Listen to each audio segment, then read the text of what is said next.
اللهم صل على محمد وعلى آل محمد كما صليت على إبراهيم وعلى آل إبراهيم إنك حميد مجيد.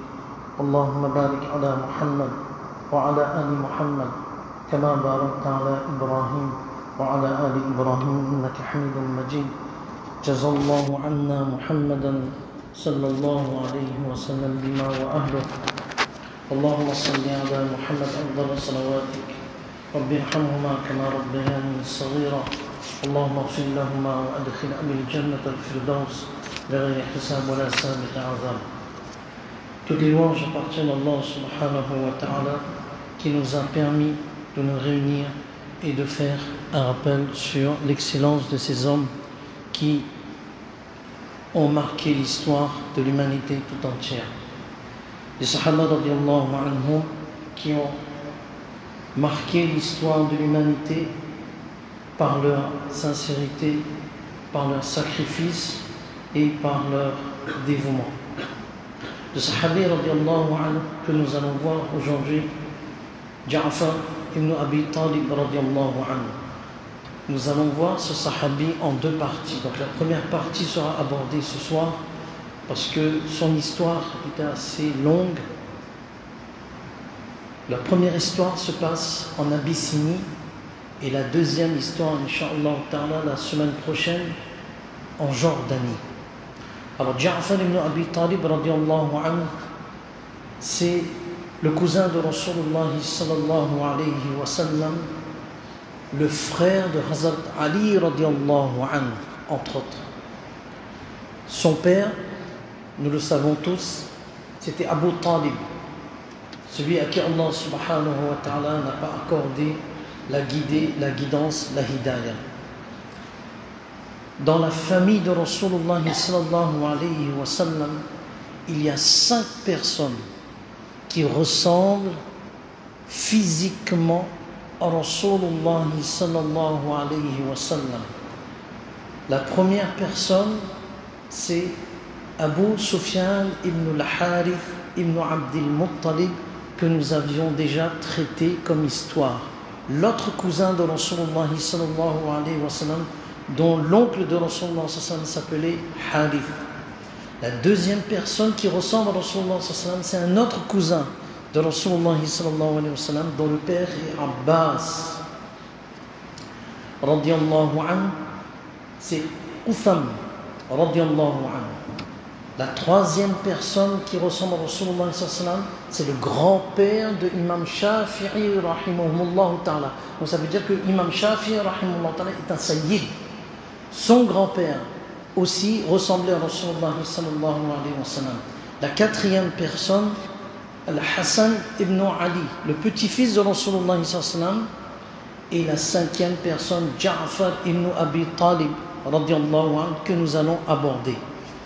Et parmi ces 5 personnes qui ressemblent à Rasulullah sallallahu alayhi wa sallam d'un point de vue physique, celui qui ressemble le plus maintenant parmi ces 5 personnes, c'est le petit-fils de Rasulullah sallallahu alayhi wa sallam, Al-Hassan radiyallahu anhu. Alors, Ja'far ibn Abi Talib radiyallahu anhu, qui était un cousin de Rasulullah sallallahu alayhi wa sallam, son père Abu Talib, il avait une très grande famille. Malgré sa noblesse, de son statut et son haut rang, sa situation était difficile. Comment nourrir sa famille?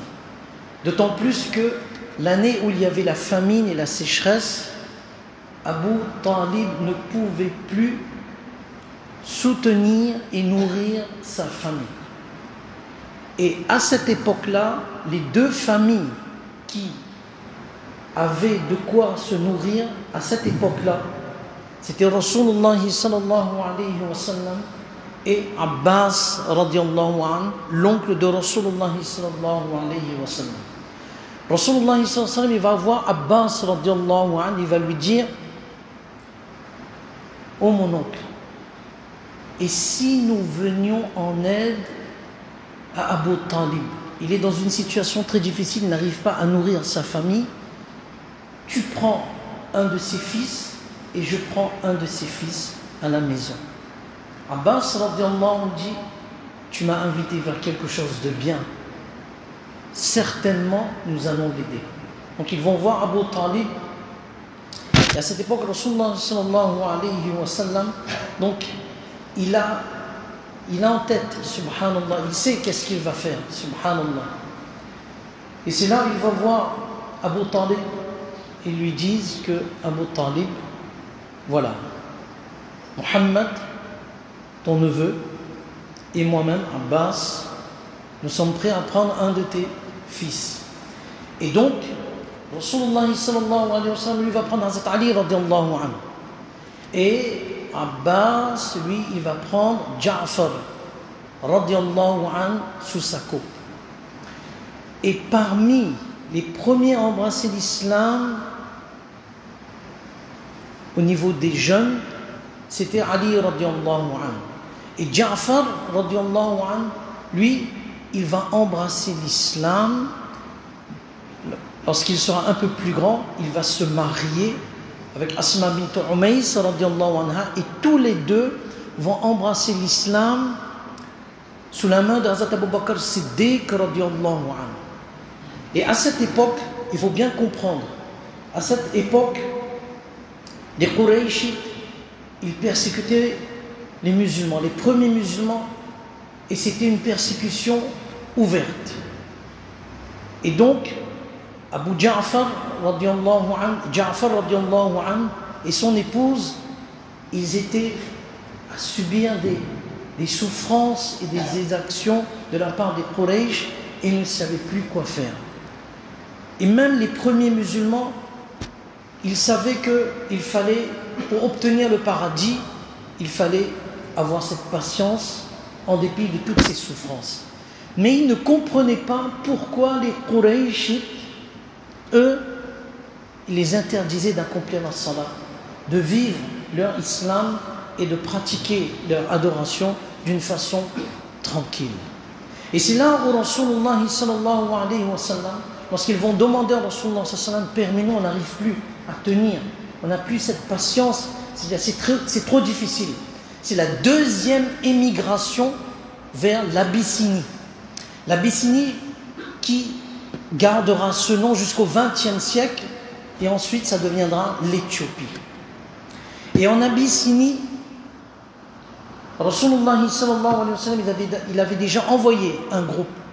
Mais ce deuxième groupe, il est composé plus d'hommes et de femmes, à peu près 80. Parce que Rasulullah sallallahu alayhi wa sallam, il savait que le roi, et le roi en Abyssinie, c'est le Négus. Le titre, c'est le Négus. Comme pour un empereur byzantin, le titre, c'est César. Comme pour le roi en Perse, c'est Khosro. Comme Pharaon, pour désigner le roi des Coptes, c'est Pharaon. Et ainsi de suite. Donc, le Négus, le roi, c'était le nom pour désigner un roi. Lui, il s'appelait An-Najashi. Radiallahu anhu. Nous allons comprendre pourquoi on dit Radiallahu anhu. Et ce roi, il était juste. Et c'est là où ils vont trouver refuge, à cet endroit. Et le roi, il était juste. Quelqu'un qui avait de la pitié, de la compassion pour ses sujets. Et il va accueillir ces musulmans avec gentillesse. Et c'est là où les Qurayshites, ils ne vont pas lâcher. Ils ne vont pas lâcher. Ils vont envoyer deux hommes. Deux hommes qui vont parler devant le Négus pour lui dire: ces personnes, ces jeunes sont insensés. Ils ont quitté la religion de leurs ancêtres et ils n'ont pas embrassé ta religion, ô Négus, qui était un chrétien et qui était un expert dans l'évangile. Écoutons bien, un expert dans l'évangile. Donc toute la chrétienté était dans cette région. Donc, qu'est-ce qu'ils vont faire? Salama radiallahu anha, elle a noté le discours de Ja'far ibn Abi Talib, subhanallah. C'est elle qui raconte. Lorsque ces deux hommes, c'est-à-dire que les Quraysh, ils ont envoyé Amr bin As radiallahu anhu et Abdullah ibn Rabi'a radiallahu anhu, que eux plus tard ils vont embrasser l'islam. Mais à cette époque, ils n'étaient pas encore musulmans. Ils vont voir les évêques. En premier, les Qurayshites leur ont dit, allez voir les évêques et vous allez les soudoyer. C'est-à-dire donner un cadeau pour qu'ils vont pencher en votre faveur lorsqu'ils vont parler au roi et ils vont dire au roi que oui, c'est comme ça l'histoire, c'est comme ça l'affaire. Il faut que tu rends Qurayshites, ces hommes et ces jeunes qui ont quitté leur religion. Donc ils vont voir d'abord les évêques. Ils vont leur donner des présents de la péninsule arabique qu'ils vont apprécier. Et ils vont parler à ces évêques, ils vont dire, écoutez, ces jeunes-là, ils sont insensés. Ils ont quitté la religion de leurs ancêtres. Il faut absolument que vous disiez au roi, au Négus, de nous les rendre le plus vite possible. Sans que le Négus nous appelle. Et sans que le Négus appelle ces musulmans pour qu'ils soient devant la cour. Alors les évêques, ils sont d'accord. Et c'est là où, lorsque maintenant, Amr bin As radiallahu anhu, Abdullah ibn Rabi'a radiallahu anhu, qui n'était pas musulman à cette époque, Sahaba radiallahu anhum, ils vont parler au roi. Ils vont parler au roi. Ils vont dire au roi que, ô roi, les notables chez nous connaissent ces jeunes qui sont insensés, ils ont quitté leur religion et ils n'ont pas obéi à leurs parents. Ils ont quitté l'islam. Donc ce sont des jeunes insensés, ils n'ont pas embrassé ta religion aussi. Donc c'est une nouvelle religion qu'ils ont inventée. Alors le Négus, il regarde les évêques. Et les évêques disent, oui, au Négus, au An-Najashi, c'est comme cela. Il faut que tu rendes ces jeunes. Il faut qu'ils repartent chez eux. Alors, le Négus, il se met en colère. Il dit, comment je peux les renvoyer? Je ne les ai pas écoutés. Les accusations que vous portez sur ces jeunes, il faut que d'abord je les écoute. Et c'est là où, maintenant, Najashi, il va appeler la délégation, cette délégation des Sahaba radiallahu anhum. Et dans cette délégation, ils vont désigner Ja'far radiallahu anhu pour parler et de lui dire clairement, sans mentir, quelle est cette religion que Rasulullah sallallahu alayhi wa sallam il a emmenée. Et là, Ja'far radiallahu anhu, lorsque tout le monde a pris leur place, les évêques sont dans leur habit traditionnel, avec leurs livres devant eux, et c'est là où Ja'far radiallahu anhu, il commence son discours. Ce discours, subhanallah, en arabe, c'est top, hein, subhanallah. Ô roi, nous étions un peuple vivant dans l'ignorance et l'immoralité, adorant des idoles et mangeant la chair de la bête trouvée morte, commettant toutes sortes d'atrocités et de pratiques honteuses, brisant les liens de parenté, manquant aux règles de l'hospitalité, le plus fort d'entre nous exploitant le plus faible, nous demeurâmes en l'état jusqu'au jour où Allah Azza wa Jal nous envoya un prophète sallallahu alayhi wa sallam de notre peuple dont la lignée, la sincérité, le respect du dépôt et l'intégrité étaient connus de tous. Il nous appela à adorer Allah, l'unique, et à délaisser les pierres, les idoles que nos ancêtres et nous-mêmes adorions en dehors d'Allah. Il nous a enjoint de dire la vérité, d'être fidèles à nos engagements, d'être aimables envers nos proches, d'aider nos voisins, et ainsi de suite. Ja'far radiallahu anhu, il développe, et nous avons, alors à la fin il termine, lorsque les Qurayshites nous ont opprimés en nous rendant la vie impossible, en nous empêchant de pratiquer notre religion, nous sommes venus dans votre pays. Nous avons choisi parmi tant d'autres, avec le désir de gagner votre protection et dans l'espoir de vivre dans la justice et la paix parmi vous. Lorsque le roi Négus, il entend cela, Salama radiallahu anhu dit, Najashi, il demande maintenant à Ja'far radiallahu anhu, est-ce qu'il y a quelque chose que vous pouvez me dire ce que Rasulullah sallallahu alayhi wa sallam vous a transmis que ce message. Et c'est là où Ja'far radiallahu anhu, il va commencer à lire la sourate Maryam, Marie, Kaf, Ha, Ya, Ain, Sad, jusqu'à le verset 24. Lorsque Najashi, il entend cela, il pleure. Il commence à pleurer. Et non seulement il pleure, mais les évêques qui étaient avec lui, eux aussi commencent à pleurer. Et qu'est-ce que Najashi va dire? Inna hadha alladhi ja'a bihi nabiyyukum walladhi ja'a bihi Isa la yakhruju min mishkatin wahida. Ce que vous avez apporté de Rasulullah sallallahu alayhi wa sallam, c'est ce que Jésus, écoutons bien, c'est ce que Jésus, Isa alayhi salatu wa salam, il a apporté. Et cela provient de la même source. Subhanallah. Cela provient de la même source. Et c'est là où il va dire aux évêques, et il va dire aux autres, les deux Qurayshites qui sont venus vers, il dit maintenant, vous pouvez partir. Je vais pas rendre ces Qurayshites, ils vont vivre chez moi, ils vont vivre dans mon pays d'une façon paisible et en sécurité. Et personne ne pourra les toucher. Et c'est là où, lorsque Salama radiallahu anhu dit que lorsque nous commençons à sortir de la cour du Négus, c'est là où Amr bin As radiallahu anhu, parmi les deux, il dit, vous n'allez pas vous en sortir comme ça. Il dit, demain, je vais revoir le roi et je vais lui dire quelque chose qui va faire trembler vos pieds. Alors l'autre compagnon lui dit, non, arrête maintenant, même s'ils ne sont pas avec nous, ils ne partagent pas la même religion, mais ce sont les membres de notre famille. Il dit non, tu vas voir, je vais dire au roi quelque chose qui va le déplaire et qui sera très grave à écouter. Alors le lendemain, Amr bin As il vient revoir le Négus et il dit, ils ont dit une parole très grave concernant Jésus, Isa alayhi salatu wassalam. Ils disent que Isa alayhi salatu wassalam, c'est un serviteur parmi les serviteurs d'Allah Ta'ala. Alors, il rappelle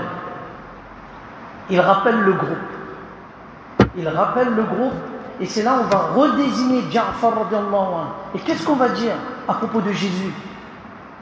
Ben les Sahaba radiallahu anhu qui étaient disent, mais non, on va dire ce que Rasulullah nous a dit, que c'est un serviteur parmi les serviteurs d'Allah subhanahu wa ta'ala. Et donc, on le désigne, et c'est lui qui va parler devant le Négus. Et il parle devant le Négus. Le roi lui demande, Mâdha taquluna fi Isa ibn Maryam? Qu'est-ce que vous dites à propos de Jésus, fils de Marie? Ja'far lui dit, avec beaucoup de respect, nous disons ce que notre prophète sallallahu alayhi wa sallam, il a dit. Et qu'est-ce qu'il a dit? Il a dit, Innahu abdullah wa rasuluh. Sans aucun doute, c'est un serviteur d'Allah et c'est son prophète. Wa ruhuhu, c'est son souffle. Wa kalimatuhu, c'est sa parole qu'il a mis auprès de Maryam radiyallahu anha. Lorsque Najashi il entend cela, il frappe sur la table où il était, il frappe et dit Wallah, je jure par Allah, ma kharaja Isa ibn Maryam amma ja'a bihi nabiyyukum miqdara sha'ratin. C'est exactement ce que Jésus il a dit. C'est exactement ce que Jésus il a dit, parce qu'il était un expert de l'évangile. Et c'était dans sa pureté. Il n'y avait aucune falsification. Il dit, c'est ce que Isa alayhi salatu wassalam, il a dit. Et c'est là où les évêques, maintenant, ils commencent à grogner. Et le roi, le Négus dit, vous pouvez grogner. Vous pouvez grogner. Celui qui les injure, il aura affaire à moi. Et celui qui lui fait du mal, il sera puni. Il sera puni. J'aimerais pas avoir toute une montagne d'or et qu'ils soient torturés. Non, ils resteront là. C'est pour cela que maintenant le Négus, il regarde les deux compagnons radiallahu anhum, qui à l'époque n'étaient pas encore sahaba radiallahu anhum, il dit, reprenez vos cadeaux et partez, quittez. Et c'est là où le roi, officieusement, à ce moment-là, officieusement, il va prendre un papier, pas un papier, pardon, il va prendre la peau d'une gazelle et il va écrire Ashhadu an la ilaha illallah wa anna Muhammadan abduhu wa khatamu rusulihi wa ashhadu anna Isa abduhu wa rasuluhu wa ruhuhu wa kalimatuhu allati alqaha ila Maryam. Il va écrire sur cette peau de gazelle: j'atteste qu'il n'y a pas d'autre Dieu à part Allah et que Muhammad sallallahu alayhi wa sallam est son serviteur et le sceau de la prophétie.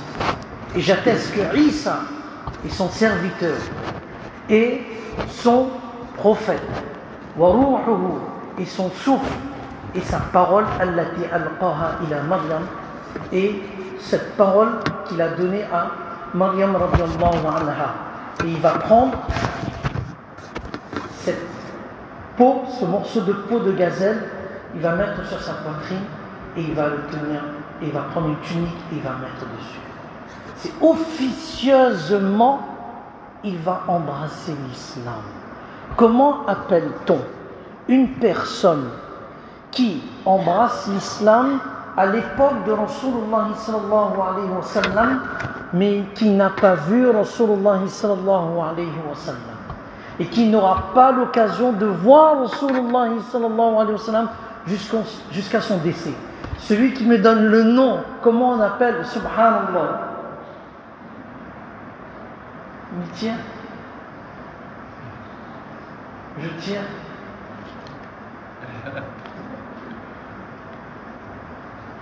Il y a Tabi'i, alors écoutez bien, Tabi'i, c'est celui qui a vu les compagnons radiyallahu anhum, mais qui n'a pas vu Rasulullah sallallahu alayhi wa sallam. Et le Sahabi, c'est celui qui a vu Rasulullah sallallahu alayhi wa sallam. Et entre les deux, Mukhadram, Mim, Khadadra, Mim, Mukhadram.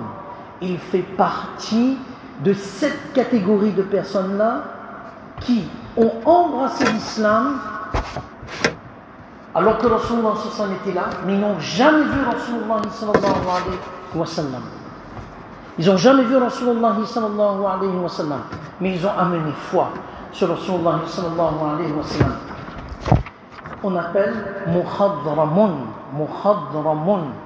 Et c'est là où officieusement il embrasse l'islam à ce moment-là, et officiellement en l'an 7 de l'Hégire.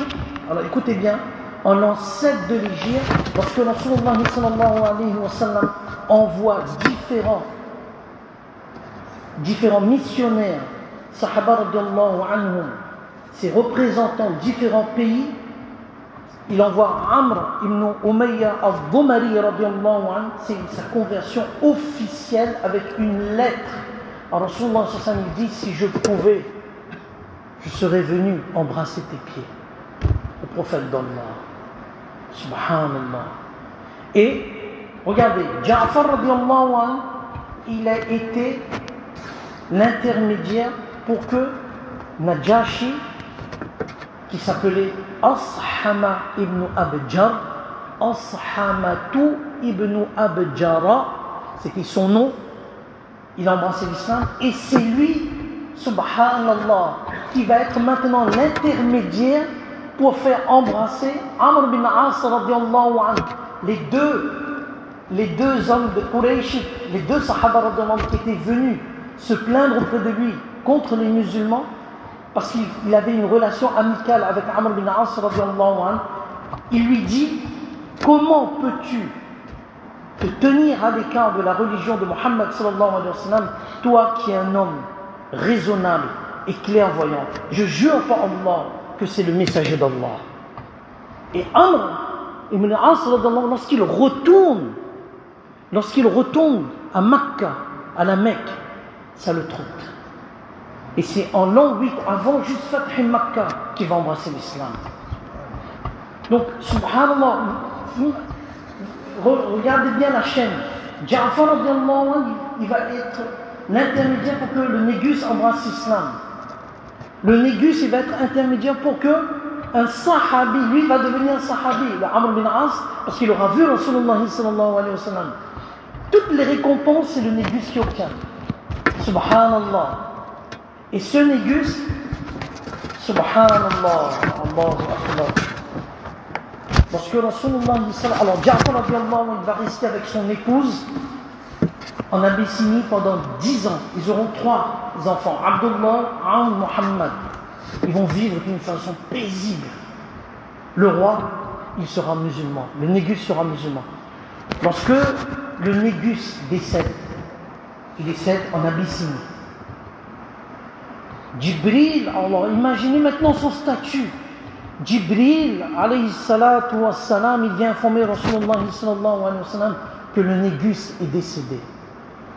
Allah subhanahu wa ta'ala, par l'intermédiaire de Jibril alayhi salatu wa salam, annonce le décès de ce roi chrétien devenu musulman. Et c'est le seul cas où Rasulullah sallallahu alayhi wa sallam fait la salat de janaza pour une personne absente. Le seul cas. Il y a divergence dans les madhahib. Dans l'école de l'imam Abu Hanifa, rahimahullah ta'ala, on ne peut pas accomplir une salat de janaza pour une personne absente.